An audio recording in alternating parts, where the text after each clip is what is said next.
It's finally time, everybody, to begin the official Game Wisdom Awards for Best Games of 2024. And we're beginning this year with, well, like kind of a holiday treat, with games that are fantastic and are costing you exactly $0 to buy. These are going to be the best games that are going to be completely free with no microtransactions, monetizations, or anything like that for you to enjoy for your holiday break.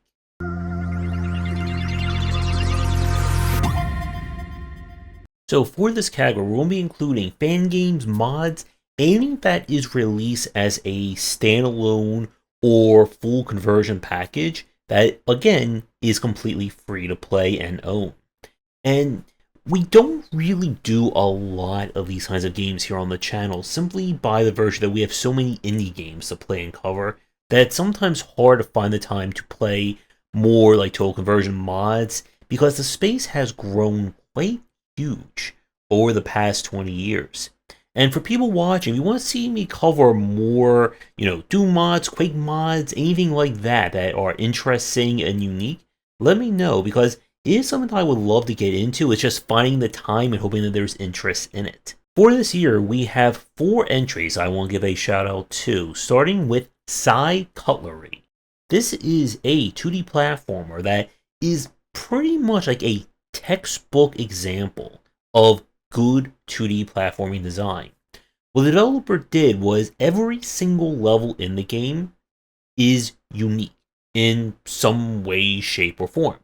Maybe there's a unique environmental obstacle, maybe there's some strange condition or unique enemy, or just something that shakes up the basic foundation of the game. And it works from level to level, including unique and original boss fights, bonus challenges, and every level has a kind of harder variant that makes it a little bit more challenging. But Psycutlery is not aimed at kind of the expert market. This is not the game you're going to play if you're looking for another Super Meat Boy, N++, stuff like that.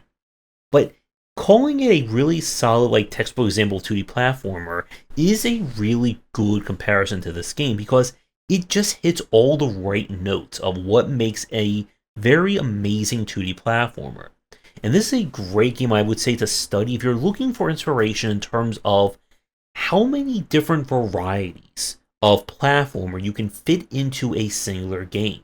And again, it is completely free to play and definitely worth it for anyone who's in the mood for some running and jumping and a whole lot more. We're switching to shooters next, and while there are some amazing shooters that are in early access that I am eagerly awaiting and dreading trying to grade when they come out of early access, there are some fantastic mods and conversions that we've had a chance to play. So the first one is going to be Eviternity 2. This is the sequel to, well, Eviternity, which is a Doom 2 mod, and being ran, of course, on the GZ Doom.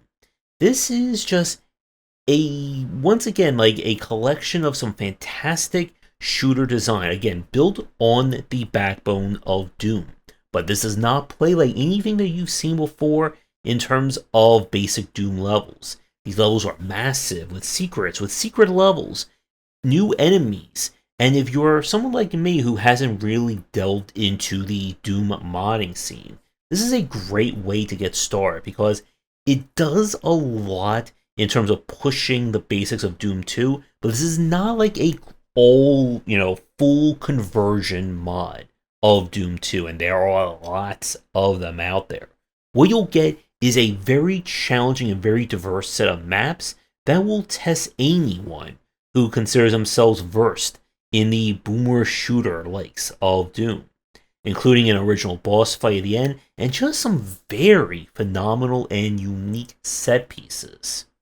So, unlike our previous game, this one is going to be for the experts, and while you can certainly lower the difficulty down, this game does not pull any punches. So if you're in the mood for some good old-fashioned Doom shooting, then you definitely want to give this one a try, and also check out the CAC Awards, which hopefully I pronounced that right, because they keep a collection of their winners for each year, and you'll find that this is just the tip of the iceberg of the variety and creativity of Doom mods, because trust me, there are a lot of them out there. We switch from Doom to the flip side of the boomer shooter coin with Quake, as our next mod is the Immortal Lock. This one kind of came out of nowhere to surprise a lot of people, including yours truly. Apparently, this is like one of the first mods for Quake that the creator has made, and what they've made is a massive Lovecraftian eldritch horror story of Quake, as you are trapped in another dimension. The world is shifting, people are dead, and what is happening in this place? Well, the answer to that is going to be a lot of enemies trying to kill you. This one just pushes the Quake engine to its very limits, and it will probably cause a whole lot of destruction on the game when things truly get crazy with some of the final challenges. This one is definitely, and I do mean definitely, not for novice players. If you have not played Quake 1 at all, do not go to this mod, because it will throw everything times a million, or shall I say times several thousand, at you all at once, with multiple endings, multiple secrets, really great use of lighting and variety of level design, textures, and environment. Make this one immensely stand out, and this is all the more fantastic by the fact that, again, like, this modder was like relatively new to the scene, and they really hit it out of the park with this one. So, like Eviternity 2, if you are a boomer shooter fan and want to dip your toes into some very, very challenging arenas and combat, then definitely give this one a play. Our next entry quite literally came out very much at the end of the year with Gar-Type, a fan game that combines the whole gore-fueled, creepy, evil Garfield kind of stories out there with R-Type, with some impressive pixel art and cinematics, and music that just screams 90s schmupping.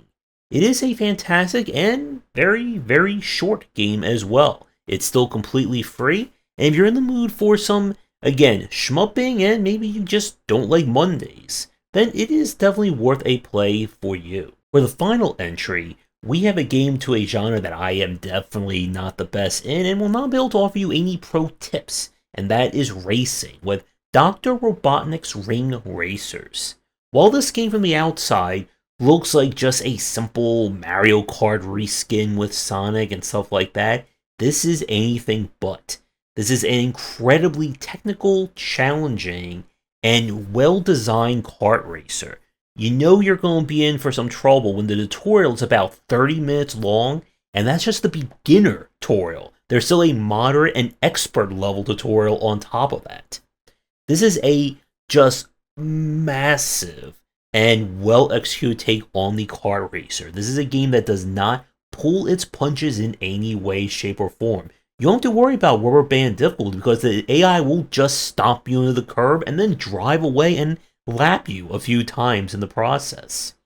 Unfortunately, again, by the fact that I am not good at racing games, I cannot tell you more about the specifics and technical aspects of this one, but I know we have racing fans here on the channel, and if you want to see just one of the most, again, high skill based racing games that are out there that is still completely free to play, then you definitely owe it to yourself to check this one out. We're not done with the best free games, because one came out so late in the year I almost forgot about it, and that is Awaria. Hopefully I said that right. This is the latest game from the developer of Helltaker. The good news is that you are working for a facility that seems to be powering up some strange devices. The bad news, it's haunted by ghosts who want to kill you. The good news, the ghosts are all incredibly hot. The bad news, the incredibly hot ghosts still want to kill you. And while Helltaker was kind of a Sokoban style game, this one goes for kind of a dodge 'em up, as you must try to repair devices as quickly as possible, as the ghosts are doing everything they can to kill you.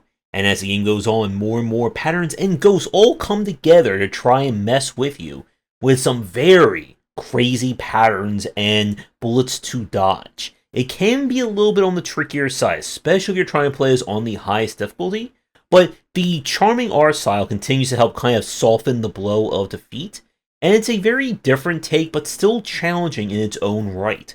So, if you're looking for a healthy mix of horny, horror, and, well, bullet hell, then you should give this one a play. And with that, the first of many award categories are done. We are nowhere near finished with the best of the 2024 list for the Game Wisdom Awards. If you have some of your favorite games that are completely free, again, not mobile or live service, but just completely and 100% free, let me know in the comments down below. Maybe we'll get to them in 2025. That's going to do it for this part. Come back tomorrow for some other part, as I'm still putting these videos together in whatever order I see fit.